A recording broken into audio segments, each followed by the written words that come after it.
भगत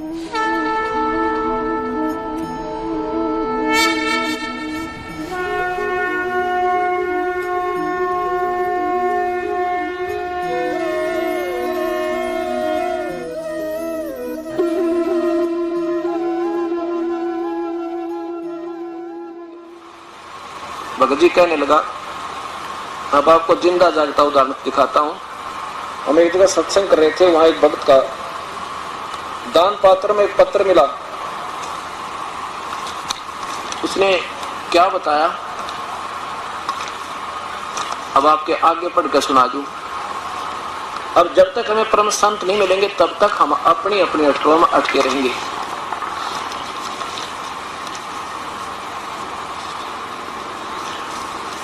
इसने क्या बताया कि जी मेरी पत्नी 2 बच्चा न छोड़कर चली गई और मुझे दमे की बीमारी, दोनों बच्चों की परवरिश के लिए मैंने चोरी का सहारा ले लिया, चोरी करने लग गया।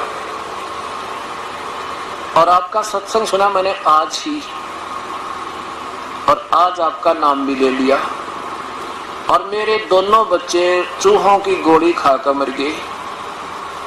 उस दिन दास ने ये सत्संग सुनाया था कि जो अपने बच्चों को चोरी का या रिश्वत का धन से परवरिश करता है, उसको अपने बच्चों को जहर देने की जरूरत नहीं पड़ेगी, एक दिन ऐसा आ जाएगा।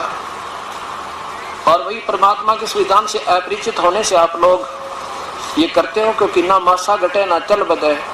जब तक उस परम पिता का सहयोग नहीं मिलेगा, वो तो घटा बदा देगा परम पिता कबीर परमेश्वर, और किसी के वश का नहीं, कोई कर्म न काट दे। तो इसने अपनी आप बीती कथा सुनाई इस दास को, और इसको पत्र हमने 2 दिन पीछे मिला, दान पात्र में पड़ा रहा कि पैसे काट दिया हमने। गुरुजी मैं एक बेबस लाचार हूं, मेरी पत्नी 2 बच्चों को छोड़कर किसी दूसरे आदमी के साथ चली गई। मैं सांस की बीमारी का मरीज हूं, मेरे पास कमाने का कोई साधन नहीं था, इसलिए बच्चों के पालने के लिए मैंने चोरी करना शुरू कर दिया। उस दिन भी मैं चोरी करके आया था, लेकिन मैंने आपका सत्संग सुना तो अपने आप से नफरत हो गई। जो कुछ मैंने चोरी किया था वह पैसे दान पात्र में डाल दिया। यह इसलिए कि मेरे पाप की कमाई से बच्चों का जीवन बनाना चाहा, लेकिन मैं दोनों बच्चों ने चूहों वाली दवाई खाकर, दोनों बच्चे चूहों वाली दवाई खाकर मर गए। अब गुरुजी मैंने इतने पाप किए, शायद 7 जन्म भी नहीं धुल सकते परमात्मा सकते। कल मैंने आपसे उपदेश भी ले लिया, आप कृपा करें तो शायद मेरे पाप कम हो सकते हैं। सत्संग में आप सच कहते हो कि कर्म पूरे गुरु के बिना नहीं कट सकता। मैंने 8 साल से आसाराम बापू का मंत्र ले रखा था, लेकिन पाप कटने की बजाय बढ़ते ही चले गए। गुरु दया करन मुझ पापी पर भी। प्रणाम गुरुजी, एक दुखी जीव का पत्र। अब ये सोचना कि देखो दास ये अभिमान नहीं करता कि मैं बहुत बड़ा संत हूं या मैं बहुत, लेकिन मेरे भगवान वो समर्थ हैं जिसकी मुझे आड़ मिली हुई है, और वो ही हमारे बुराई छुटा सकते, ना कति ना छूटे, चाहे कितनी बात बनाओ। देखो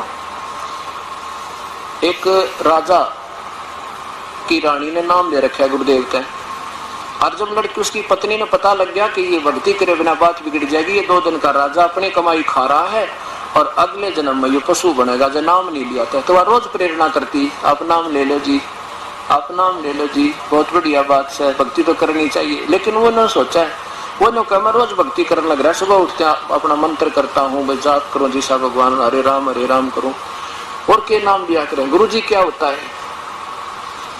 अब वो कहने लगे जी गुरु जी बिना बात बना नहीं करती, गुरु बिन माला फेरते, गुरु बिन देव दान, गुरु बिन दोनों निष्पन्न चाहे पूछो वेद प्राण, गुरु जी ऐसे बताते हैं। तो वो न सोचता ये औरत है ना, ये ऐसे सीधे से दिमाग की होती है, अनुभव को बहका ले, उससे भी बात नहीं, क्यों डरने के लिए कदे उपचुप हो जा कर मैं, और बका रखी होगी बेवकूफ गुरु ने, मैं कभी जाऊंगा इसकी आंखें आगे उसके हाथ को आ दूंगा, भी क्या जरूरत है गुरु बनाने की, अपने घर में भक्ति कर ले। जब उसने काफी कहा तो एक दिन कहने लगा, मैं चलूंगा तो आपके गुरुदेव से मैं बात करूंगा, तो मेरी शंका का समाधान कर देंगे तो मैं नाम ले लूंगा। आका अच्छा जी चालिए का, पर बोलिए ढंगते वहां पर गुरु जी का आगे उल्ट सुल्ट मत बोलिए, अपना मैं ठीक बोलूंगा। अब राजा जी आगे, रानी ने कहा गुरुदेव आज तो ये भगत जी भी आगे हैं और आपसे 2 बात करेंगे फिर नाम लेंगे। अच्छा बेटी कोई बात ना, चाहे 100 बात कर लो, नाम ले लो किसी प्रकार।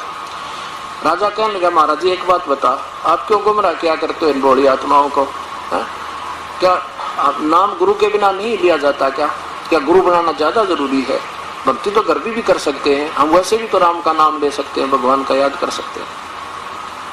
अब गुरु जी ने सोचा आज तो ये कति नाराज होकर है, और जब मैं इसको समझाना चाहूंगा कति उल्टा पड़ेगा, मानने को नहीं। फिर राजा भाई ना तो ये सुना नहीं करते राजा लोग।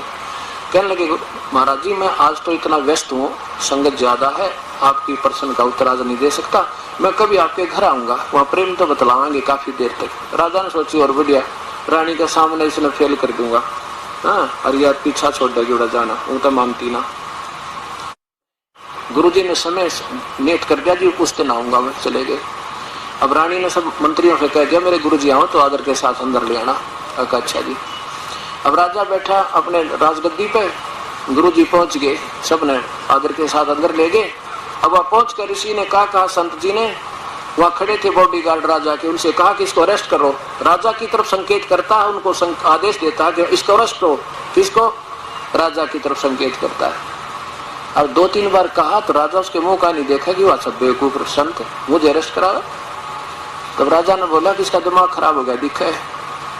राजा बोला कि अरेस्ट करो इसे। उन सैनिकों से कहने की देरी थी, पूरा वाक्य नहीं हुआ था, इतना ऋषि जी पकड़कर 1 फुट उठा दिया जमीन तो ऊपर।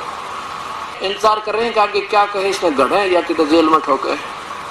इतने में रानी आएगी। रानी कहने लगी अब क्या कर रहे हो मेरे गुरुजी के साथ, ऐसी बदतमीजी क्या करते हैं, छोड़ो इनको।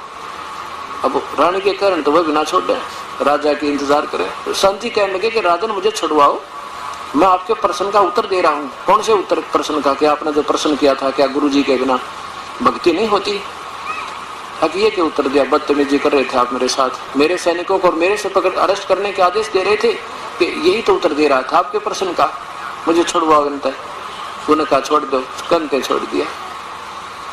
अब राजा ने क्या, संत ने क्या बताया कि देखो राजन आपके पास सब शक्ति है और मेरे पास आपके राज वाली सब शक्ति नहीं, मैं उस परम पिता की शक्ति से युक्त हूँ, मेरे पास उस भगवान की शक्ति दी हुई है और आपको केवल राज की शक्ति है। मेरे पास उस भक्ति वाली मार्ग की शक्ति, शब्द शक्ति है, मेरी शब्द में इतनी शक्ति है जैसे मैंने वही शब्द कहे थे कि इसको अरेस्ट कर लो और ये टस से मस नहीं हुई आपके सैनिक, और वही शब्द आपने कहा था इसे अरेस्ट करो, 2 सेकंड में इसने मुझे पकड़ दिया और आपके कहते छोड़ दिया। और रानी भी कह रही थी तब भी ना छोड़ा। तो आपके शब्द में शक्ति है, मेरी शब्द में, जो मेरे शब्द में शक्ति है और मैं जो मंत्र दूंगा तुरंत काम करेगा। आप चाहे 100 बार कह लेना किसी को, चाहे नाम भी दे देना, ये नो के नो करे, कति काम नहीं करेंगे, दोषी और होगा। राजा चरणों में गिर गया। कहते हैं समझदार को संकेत बहुत होता है। तो ऐसे परमपिता परमात्मा की भक्ति प्यारी आत्माओं ऐसे बनेगी तो वो धर्मदास प्यारी आत्मा प्रभु के चरणों में गिर गए और भूल गया उस पुराने अधूरे गुरु ने, और वे लिया नाम समर्थ का, उसका बेड़ा पार हुआ। बोलो सतगुरुदेव।